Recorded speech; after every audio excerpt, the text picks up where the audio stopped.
At the beginning of these videos recently on Facebook Live. Good morning or good afternoon. It is 1:10 p.m. on Sunday, September 15th, 2019. I'm Christiana Ellis, and I did sleep in quite a bit, but I have also been up for a little bit. I had some things that I needed to do first before this because of how late I slept in.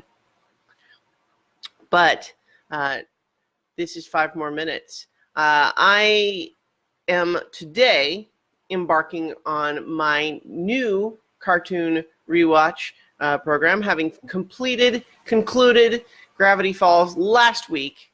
We'll now be rewatching on Sundays through Cowboy Bebop, which is a fantastic anime series that is great for this purpose just because it's got, sort of a contained number of episodes.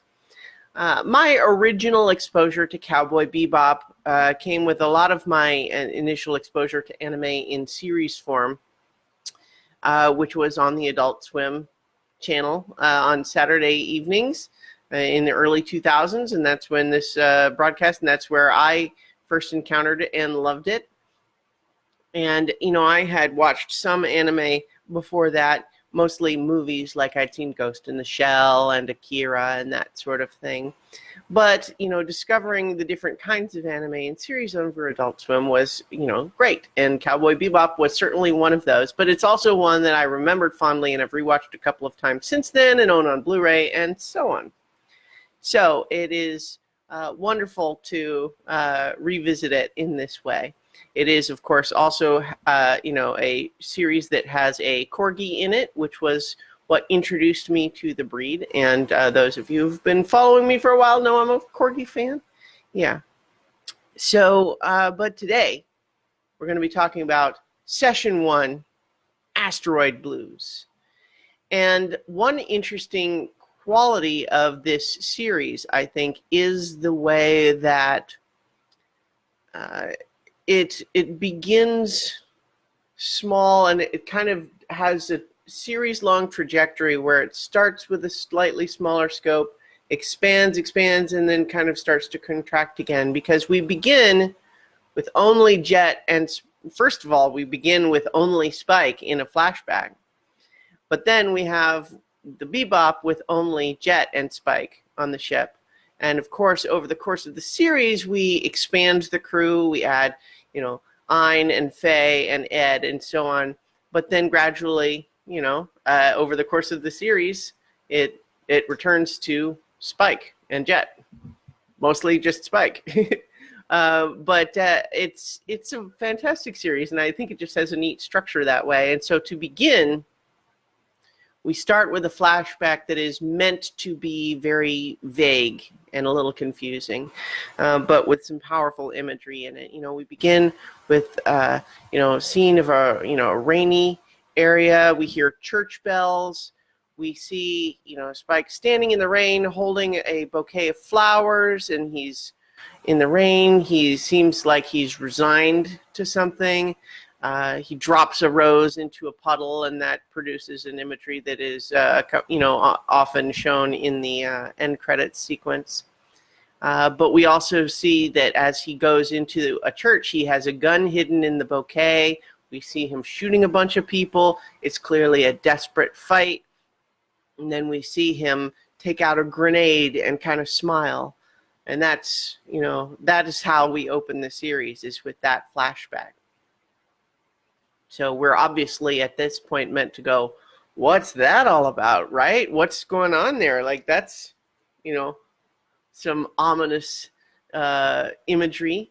Is it meant to be in the past? Is it meant to be in the future? We don't really know, at this point in the series anyway.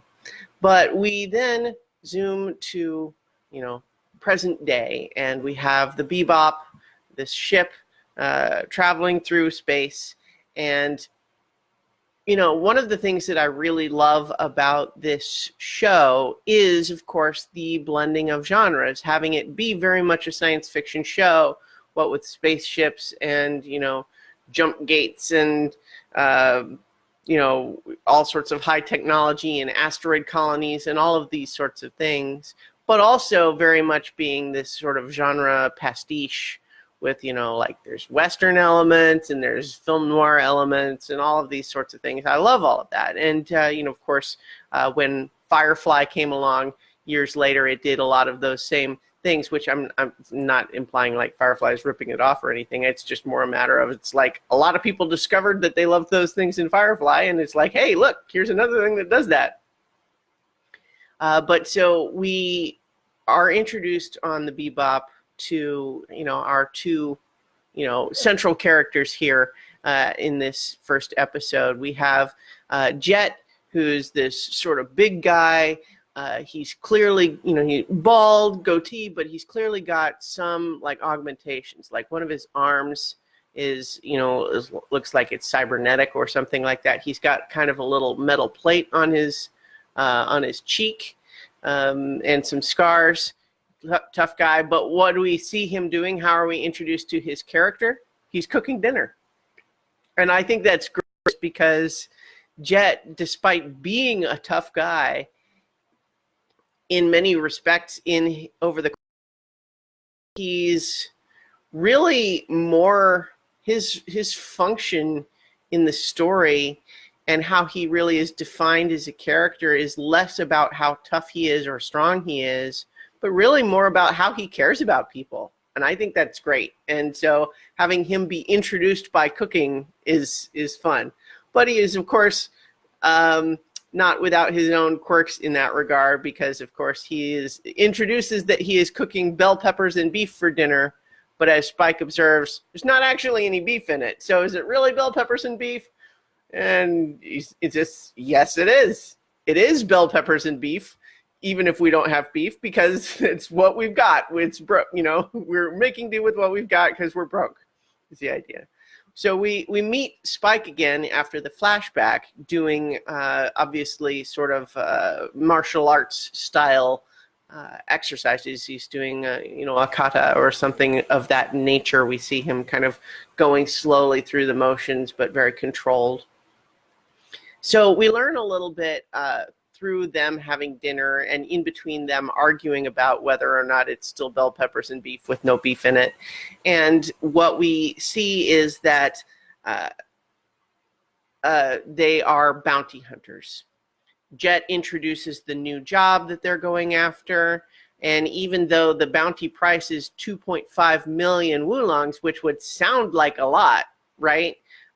Spike actually suggests that that's kind of a small fry target. But Jett is insisting, look, hey, we need the money. We need the money. And there's discussion. And this is, of course, the classic oblique way to introduce that Spike is kind of a loose cannon. Because, of course, the last bounty they got, they didn't really get to keep any of the money because they had to pay, to fix the station he wrecked and the medical bill for the cop that got hurt and all of that sort of thing. So this sets up what is generally the status quo for the crew of the Bebop, which is that they are barely scraping by. And no matter how talented they are as individuals, they just can almost never manage to actually collect a bounty on anyone. Such is life in the Cowboy Bebop-iverse. But in any event, it's interesting that I think it's a nice unexpected subversion when Jett suggests that, this guy that they're hunting is someone who, was part of a syndicate. There was a confrontation with another syndicate, and he killed his own guys to escape. And so they're chasing him down, and he's gone to Tijuana. And we're like, oh, Tijuana, okay. And it turns out Tijuana is actually the name of an asteroid colony. That's kind of fun. But of course, it's playing with that unexpected subversion by having many aspects of this Tijuana asteroid colony be kind of like Tijuana, Mexico.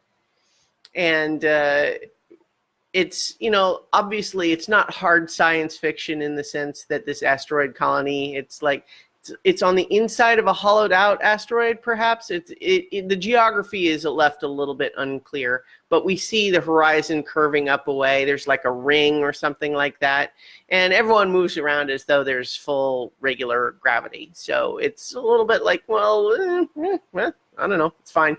Don't worry about it too much.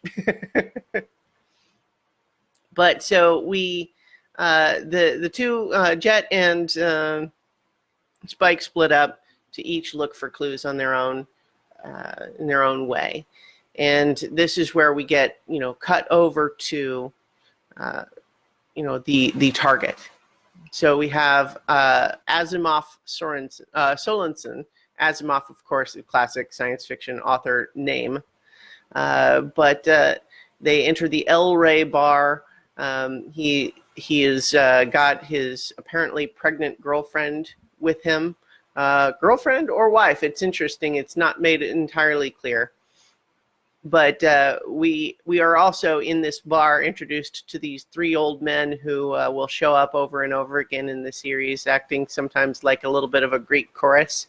But in this this scene, they're arguing about having, like, they helped build the jump gate that's outside that allows this asteroid colony to kind of exist and thrive, and they feel like they haven't gotten their due as a result. And so them complaining about whatever's going on is going to be a running theme, obviously, anytime those characters showing up. But so we see that there's a drug deal going on with the Asimov and this, the guy running the bar. You're selling this thing called Bloody Eye, which is this, gross eye spray that you spray in your eyes, and it apparently is like a combat drug. It enhances your reaction time and focus and all of these sorts of things. The bartender wants a demonstration, and it's convenient timing because, of course, that's when the enemy syndicate attacks the bar, shoots up everything. The bartender is killed, but Asimov, under the influence of the drug, is able to just mop the floor with those guys, kill them all, and you see him like literally dodging bullets and that sort of thing. Seems like someone, certainly a dangerous individual. So when we catch up with Jett, he shows up at this bar after the fact and finds it all shot up. Decides to help himself to an on-the-house drink, given that it seems like there's no one to call him on it. But he is coincidentally there when the other syndicate guys are coming in to check on their dead buddies and follow up. So he's able to overhear from them some of the information and get a little bit of a sense of like, oh, okay, this is all about the drugs. And not only that, but this guy is using it, which means he might be really dangerous. Meantime, we also have Spike. He goes to visit a friend of his named, it's Bull something. It's a Native American named Laughing Bull. Who we see a couple of other times in the series, as I recall, who seems to be doing some sort of mystical ritual to tell the future. He's, drizzling sand through his fingers, and Spike is simultaneously willing to wait, but also a little impatient. And he is, asks about, like, do you have any food? And then Laughing Bull's stomach growls and is like, well, that answers that, right? So it's interesting, I think, that the show doesn't really ever stake a claim on the idea that the magic from Laughing Bull is real, except that, of course, he does say, you'll find a red-eyed coyote at the north end of town, and he does. He follows that instruction, and it gives him the information he needs. So is that magic? Is that gossip presented as magic? Show never really establishes that one way or another. And so he also makes a comment about how you will be targeted by a woman and death will result.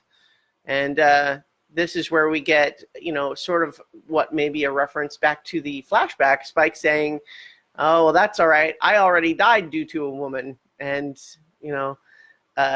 Bull says, you don't take women seriously enough. And Spike basically says, on the contrary, which is all really nicely evocative. Like, it doesn't really tell us really much of anything, certainly in terms of any specific details, but it's very telling for the character.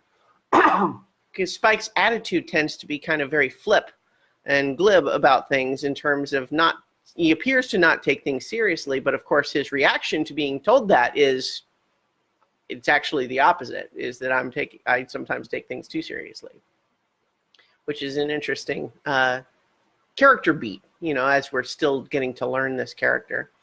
But let's see, we get a moment where,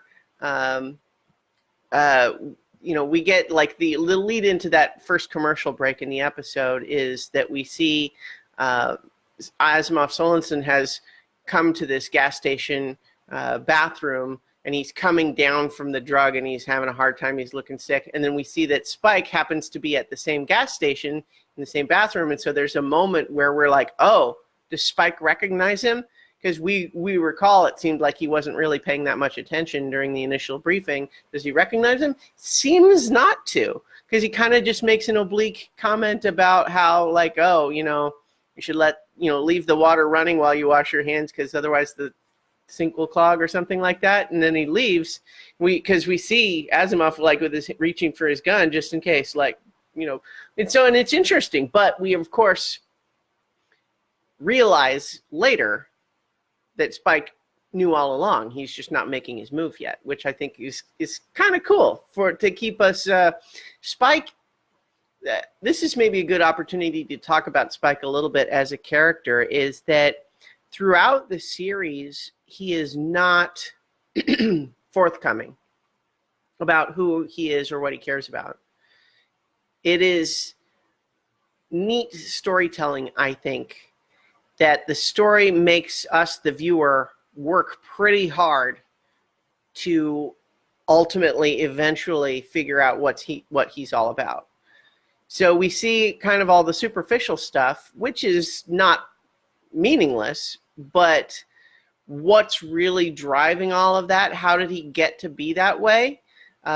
He is not ever going to tell us. We have to find out by observing him closely over the space of the story.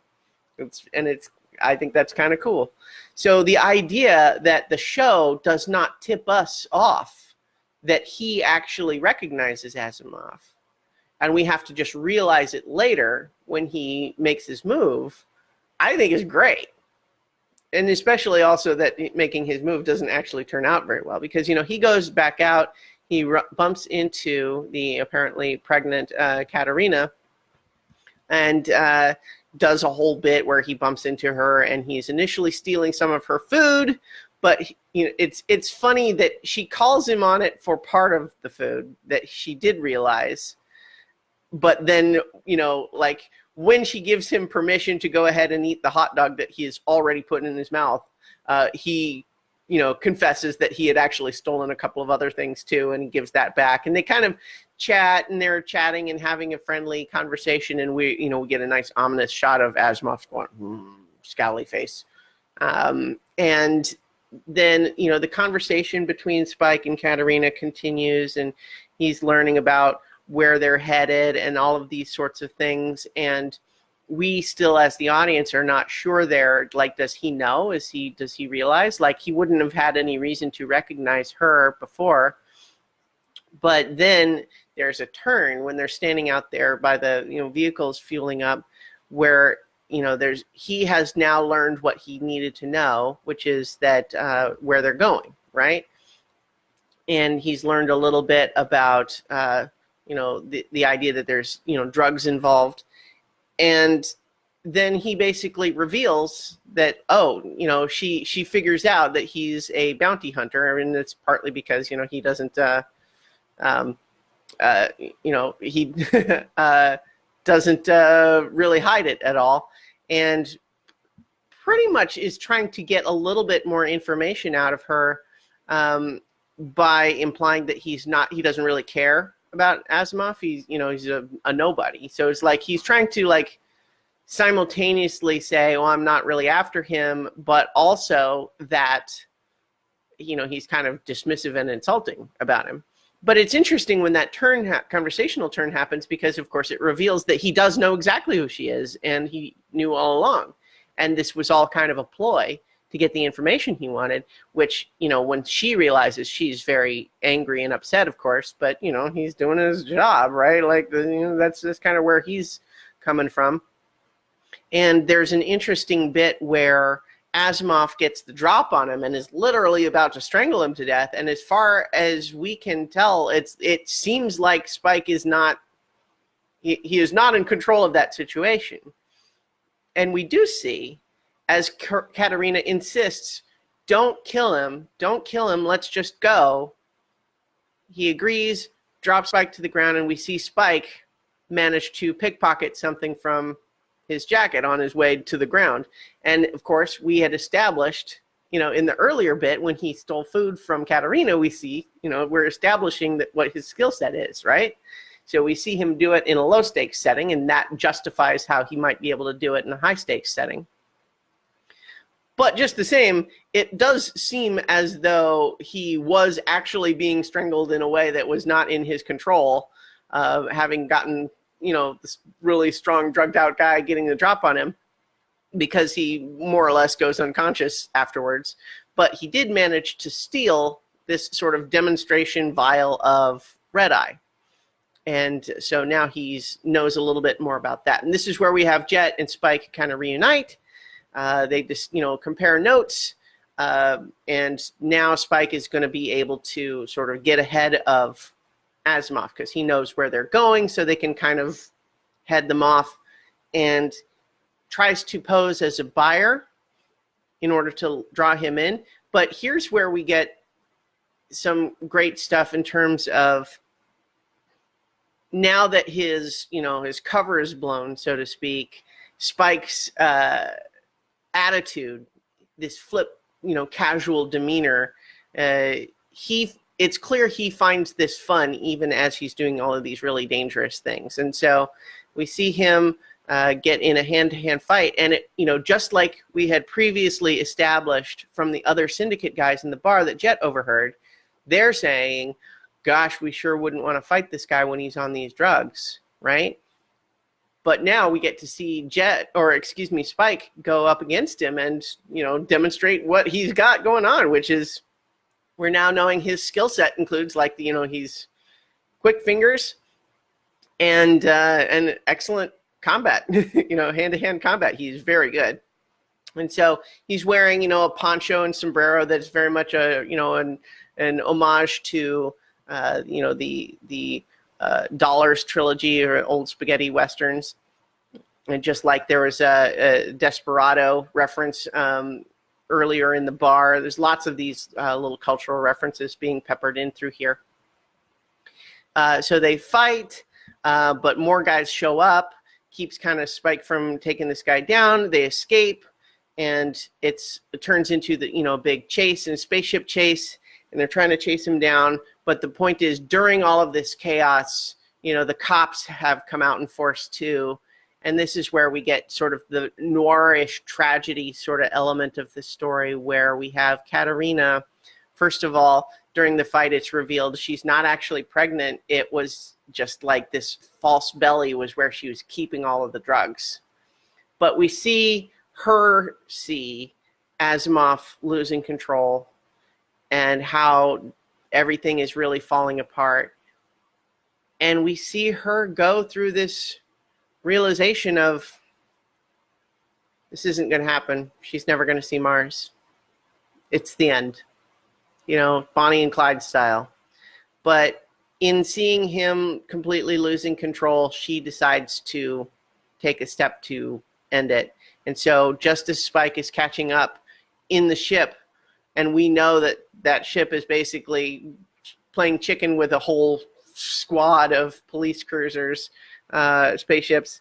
And, so we see from Spike's perspective that she has shot Asimov and killed him just before her own ship is riddled with bullets, and we see her floating in space. And so, she is, killed as well. And so it's a sad story, this opening thing. But it's very film noir in that respect. It's,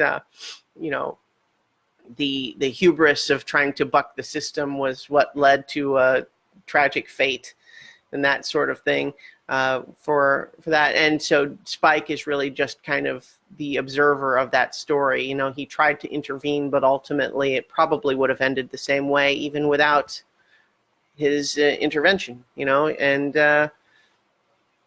and what was the good side on the bad or the bad side on this? I mean, because Asimov certainly didn't seem like a very good guy. She seemed like she was okay, but she's with him, and you know, so it's like, what's the right and wrong in that situation? It really doesn't seem like there is much of one. So they're just, you know, it's another bounty that they can't collect, and so. We have Jett and Spike able to you know, return to the ship, but still without having collected their bounty. And once again, they you know, they are able to pull. You know, they're having dinner, and it's once again bell peppers and beef, sans beef, and you know, that's where we go on. So in the comments, Kimberly is saying, and that's probably what kept me from getting too into the story. Our main character wasn't really the main character. Well, I mean, that's really only true in the first episode, though. So I think, I mean, I really kind of like that, you know, we're watching the main, you know, just like in any episodic adventure, you have, you know, or a procedural for that matter, you have the main character going in and wandering in and out of other people's stories, and so the overarching story is how they react in all of these different scenarios. But you know, obviously, there's, you know, no shows for everybody. But in any event, you know, so he gets to be just the observer of this sad tragedy, just like a film noir detective, or in any hard-boiled detective fiction. Who, you know, is like, if we can imagine him as Sam Spade, you know, who's, you know, trying to help this woman until it realized, you know, except that she really can't be helped because she's just as involved as all of these other bad guys, and it's just kind of a mess. So in any event, you know, that's kind of where we're left at the end of this episode. So we've certainly seen both Spike and Jett in action. Jett, you know, certainly do some stuff. We saw him get to pull his tough guy moves on the other syndicate guys to learn more. So he's certainly an equal partner. He shows up in his ship to save Spike when he's surrounded by the other syndicate guys. And, you know, so we get these two core characters before we start adding the other members of the crew. And so one of the things that is we'll see, of course, in this whole series is that there's a little bit of a slightly different genre shift in tone with each episode, and in a really fun way, I think. And so, you know, perhaps goes without saying, but I'm going to briefly acknowledge that one of the things that is classically what people love about this show is that the music is amazing. Just throughout, Yoko Kanno, I believe, is the composer of the music, and it's just, we got that great, super stylish opening sequence that, you know, like if you have ever watched Archer, it's obviously owes the opening sequence for that owes a lot to the opening sequence for this one, and there's just so much music throughout, and it's always very evocative, and that's always going to be an ongoing thing. And in fact, you know, just the idea of jazz and jazz sessions rather than songs really informs how the episodes are even titled. You know, this episode was session number 1, Asteroid Blues, because it's a reference to the blues and, you know, kind of this sad story about these doomed characters. And that's kind of where we, you know, every episode has its own little sort of musical theme in that regard. So next week, we'll talk about episode 2, Stray Dog Strut. And that is actually where we introduce Hein, the corgi. So looking forward to that. And in the meantime, I'll talk to you all tomorrow for 5 more minutes.